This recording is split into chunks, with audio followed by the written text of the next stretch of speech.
hao mashetani wekundu Manchester United chini ya uongozi wake mchezaji wa zamani Michael Carrick, tangu atwiko majukumu ya ukocha, ameandikisha historia kama kocha wa kwanza kusajili ushindi katika mechi za kwanza 6 katika uwanja wa nyumbani Old Trafford.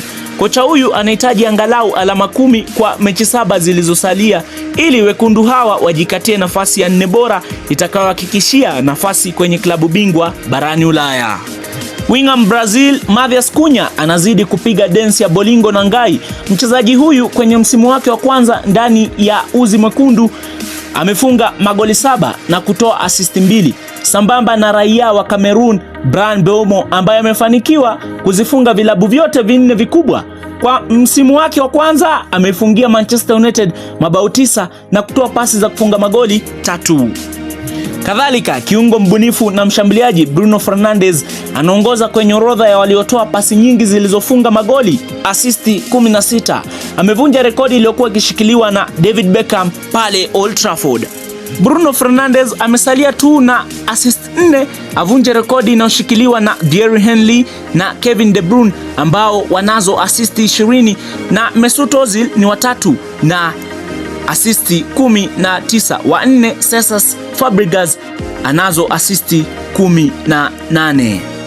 Raia huyu wa Ureno aliyetoa nafasi nyingi za wazi msimu wa 2022-2023 alitoa nafasi 119 za wazi, na msimu wa 2023-2024 alitoa pasi za wazi 114.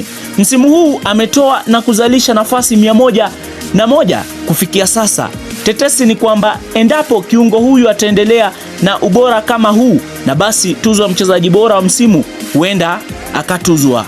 Safu ya kati ya wekundu hawa itakosa huduma zake Carlos Casemiro, kiungo mkabaji ambaye aliweka wazi kuondoka Old Trafford mwishoni wa msimu. Aidha, kiungo Kobbie Mainoo chini ya miaka 19 tu ameonyesha ubora wa hali ya juu.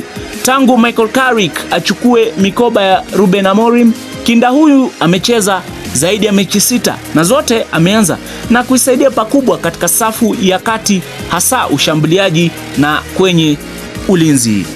Mechi za Manchester United zilizosalia katika ligi kuu ni zikiwemo Leeds United baadaye waalikwe na Chelsea huko Stamford Bridge, tena wawaalike Brentford, timu ya zamani ya Bryan Mbeumo, baadaye wakipiga dhidi ya Liverpool, alafu Sunderland huko Stadium of Light.